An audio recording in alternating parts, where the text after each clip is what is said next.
আসসালামু আলাইকুম ওয়া রাহমাতুল্লাহ। আলহামদুলিল্লাহি ওয়াহদা ওয়াসসালাতু ওয়াসসালামু আলা মান লা নাবিয়্যা বা'দা। সমস্ত প্রশংসা আল্লাহ সুবহানাহু ওয়া তাআলার নিমিত্তে, শান্তি ও দরুদ বর্ষিত হোক মুহাম্মদ সাল্লাল্লাহু আলাইহি ওয়াসাল্লামের প্রতি। প্রিয় ভাই ও বোনেরা, আজকে আপনাদের সম্মুখে যে বিষয়টি আলোচনা করতে চলেছি সেটি হচ্ছে পহেলা জানুয়ারি, হ্যাপি নিউ ইয়ার সম্পর্কে আজকে আপনাদের সম্মুখে আলোচনা করব ইনশাআল্লাহ। 2024 শেষ হতে চলেছে, 2025 কয়েকদিনের মধ্যে চালু হয়ে যাবে। এই 2025 পহেলা জানুয়ারিকে কেন্দ্র করে বিভিন্ন রকমের উদযাপন, অনুষ্ঠান, আনন্দ উল্লাস সমাজে মানুষ করে থাকে। আসুন আজ আমরা জানব ইসলামের দৃষ্টিতে নতুন বছর, নতুন দিন উদযাপন করা, আনন্দ উপভোগ করা ইসলামে কতটা অনুমোদিত আজ আমরা জানব। প্রথমত প্রত্যেকটা মুসলমানকে জানতে হবে ইসলাম ধর্ম হচ্ছে পূর্ণাঙ্গ জীবন বিধান। ইসলামে কোনো রকমের অসম্পূর্ণ কোনো জিনিস নেই। আল্লাহ এবং আল্লাহর রসুল ইসলামকে পরিপূর্ণভাবে আপনার আমার জন্য করে দিয়েছেন। ইসলামে কোনো রকমের কম বেশি করা যাবে না। ইসলামে আনন্দ উদযাপন আল্লাহ এবং আল্লাহ রসুল সেটাও নির্ধারণ করে দিয়েছেন। একজন মুসলমান শুধুমাত্র দুটি দিন আনন্দ উপভোগ করতে পারে, সেটা হচ্ছে ঈদুল ফিতর এবং ঈদুল আদহা। এই দুটি দিন ব্যতীত একজন মুসলমান কখনোই আনন্দ উদযাপন করতে পারে না। দুঃখজনক হলেও সত্য, আজ বর্তমান মুসলিম সমাজ দলে দলে পহেলা জানুয়ারি, হ্যাপি নিউ ইয়ার আমরা উদযাপন করে থাকি। আমরা এই দিনটাকে বিভিন্ন রকমের আনুষ্ঠানিকভাবে আমরা পালন করে থাকি।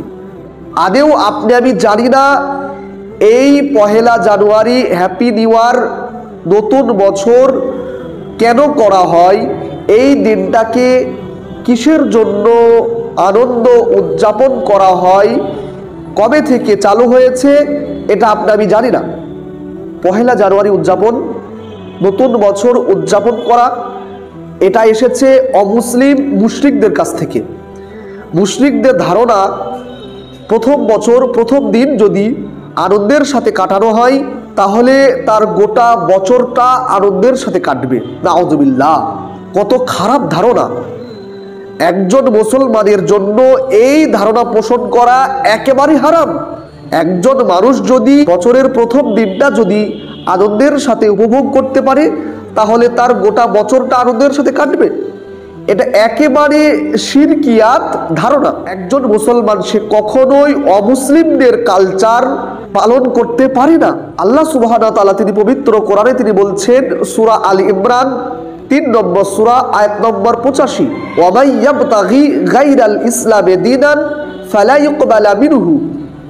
যদি কোনো ব্যক্তি ইসলাম ব্যতীত অন্য কোনো ধর্মের জিনিসকে যদি অগ্রাধিকার দেয়, ইসলাম ব্যতীত অন্য কোনো কালচারকে যদি গ্রহণ করে, ফালা ইউকবালা মিনহু, তার কাছ থেকে কোনো কিছু গ্রহণ করা হবে না।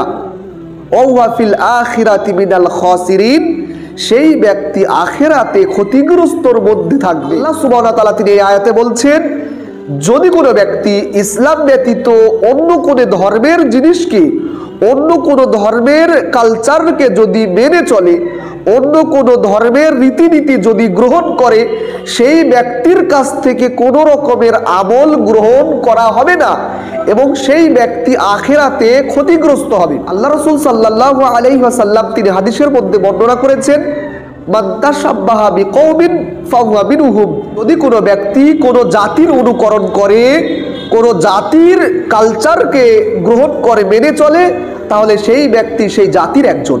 প্রিয় ভাই বোনেরা, আজকে বহু মুসলমান, আপনার আমার মতো বহু সংখ্যক মুসলমান আজ পহেলা জানুয়ারিকে কেন্দ্র করে এই দিনটাকে তারা উদযাপন করে, এই দিনটা তারা আনন্দ ফুর্তির সাথে তারা উপভোগ করে। যদি কোনো মুসলমান এই অমুসলিমের কালচারকে যদি মেনে চলে, অমুসলিমের রীতিনীতিকে যদি গ্রহণ করে, আল্লাহ সুবহানাহু ওয়া তাআলা তিনি বলছেন ওই ব্যক্তির কাছ থেকে আমি কোনো আমল গ্রহণযোগ্য করব না। আল্লাহ রাসূল বলছেন যদি কোনো ব্যক্তি অমুসলিমদের কালচারকে যদি গ্রহণ করে, যদি পহেলা জানুয়ারি অমুসলিমদের রীতিনীতি যদি কোনো ব্যক্তি মেনে চলে, গ্রহণ করে, তাহলে সে ব্যক্তি অমুসলিমদের একজন। আল্লাহ সুবহানাহু ওয়া তাআলা তিনি পবিত্র কোরআনে তিনি বলছেন ওয়ালা তা'ওয়ানু আলাল ইসমি ওয়াল উদওয়ান, আমার বান্দারা শুনে রেখো, গুনাহর কাজে এবং সীমা লঙ্ঘন কাজে তোমরা একে অপরকে সহযোগিতা করো না। আল্লাহ সুবহানাহু ওয়া তাআলা তিনি বলছেন সীমা লঙ্ঘন অর্থাৎ পাপের কাজ, আল্লাহ সুবহানাহু ওয়া তাআলার হুকুমের উল্টো কাজে তোমরা একে অপরকে সহযোগিতা করুন। আল্লাহ সুবহানাহু ওয়া তাআলা তিনি পবিত্র কোরআনে তিনি বলছেন ইন্নাল মুবাদদিরিনা কানা ইখওয়ানিশ শায়াতিন ওয়া কানা আশ-শাইতানু লিরাব্বিহি কাফুরা।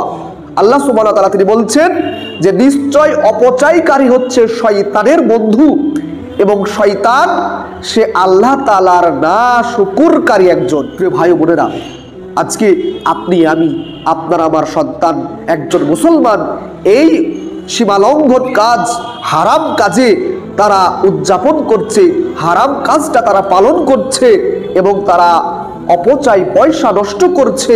আল্লাহ সুবহানাহু ওয়া তাআলা তিনি কঠোরভাবে নিষেধ করলেন। মুশরিকরা একটি গাছে আশ্রয় নিত, আরাম করত এবং সেই গাছে তারা তলোয়ারকে ঝুলিয়ে রাখত।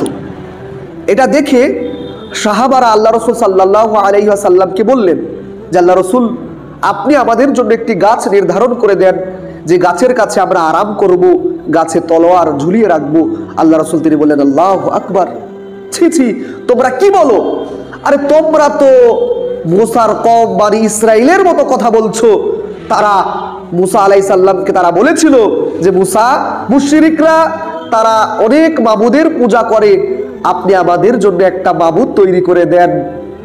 আল্লাহ রাসূল সাল্লাল্লাহু আলাইহি ওয়াসাল্লাম তিনি বললেন তোমরা সেই মুসার কওমের নেই তোমরা কথা বলছো। এই হাদিস দ্বারা আপনি কি বুঝতে পারেন? সাহাবারা মুশরিকদের দেখা দেখি তাদের কালচারকে গ্রহণ করতে চাইলো। আল্লাহ রাসূল তিনি বললেন এটা হচ্ছে মুশরিকদের কালচার, এটাকে কখনো গ্রহণ করা যাবে না। যে ব্যক্তি মুশরিকদের নীতি কালচারকে গ্রহণ করতে চায় সেই ব্যক্তি মুশরিকদের একজন। শুনুন, আমি আপনাকে বলতে চাই যে সমস্ত মুসলমান পহেলা জানুয়ারি কেন্দ্র করে উদযাপন করে, যে সমস্ত মুসলমান হ্যাপি নিউ ইয়ার পালন করে, তারা হারাম কাজ করছে, তারা হারাম করছে। একজন মুসলমানের জন্য পহেলা জানুয়ারি হ্যাপি নিউ ইয়ার পালন করা হারাম, হারাম, হারাম। শুনুন, আপনি মুসলমান, আপনি নামাজ পড়েন, নিজেকে আপনি ভালো মানুষ মনে করেন, জান্নাতের আশা করেন, আপনার সন্তান, আপনার ছেলে, আপনার মেয়ে কিভাবে আপনার টাকাতে হিন্দুদের কালচার, অমুসলিমদের কালচার, খ্রিস্টানদের কালচারকে সে কিভাবে পালন করতে পারে? পহেলা জানুয়ারিতে কি হয়? গান বাজনা, বেহায়াপনা, অশ্লীলতা, অপচয় হয় এই পহেলা জানুয়ারিকে কেন্দ্র করে। সেই দিনে ডিজে বক্স বাজানো হয়, আতশবাজি করা হয়। একজন মুসলমান কিভাবে গান বাজনা করে, বেহায়াপনা, অশ্লীলতা করে কিভাবে একজন মুসলমান পালন করতে পারে? কিভাবে হিন্দুদের ন্যায় নাচানাচি করতে পারে? কিভাবে সেই দিন নেশাপান করতে পারে? সাবদরিদ ভাই ও বোনেরা, আমি আপনাদের কাছে অনুরোধ করে বলতে চাই, আপনি হচ্ছেন বাড়ির অভিভাবক, আপনি হচ্ছেন বাড়ির গার্জেন। আপনার সন্তান, আপনার ছেলে মেয়ে যদি কোনো রকমের এই গান বাজনা, ডিজে বক্স বাজিয়ে, আতশবাজি করে, বেহায়াপনা করে, অশ্লীলতা করে হ্যাপি নিউ ইয়ার যদি উদযাপন করে, আপনি হবেন একজন দায়ুস, আপনি হবেন একজন দায়ুস। আর দায়ুস কখনো জান্নাতে যেতে পারে না। কাজেই আপনাকে আমাকে প্রত্যেকটা মুসলমানকে সচেতন হতে হবে। আপনার আমার সন্তান সন্ততি পহেলা জানুয়ারি হ্যাপি নিউ ইয়ার যাতে পালন না করতে পারে, এটা আপনাকে আমাকে সতর্ক হতে হবে। যুবক, আমি তোমাকে বলতে চাই, তুমি একজন মুসলমান হয়ে তুমি কিভাবে অমুসলিমদের কালচারকে গ্রহণ করতে পারো?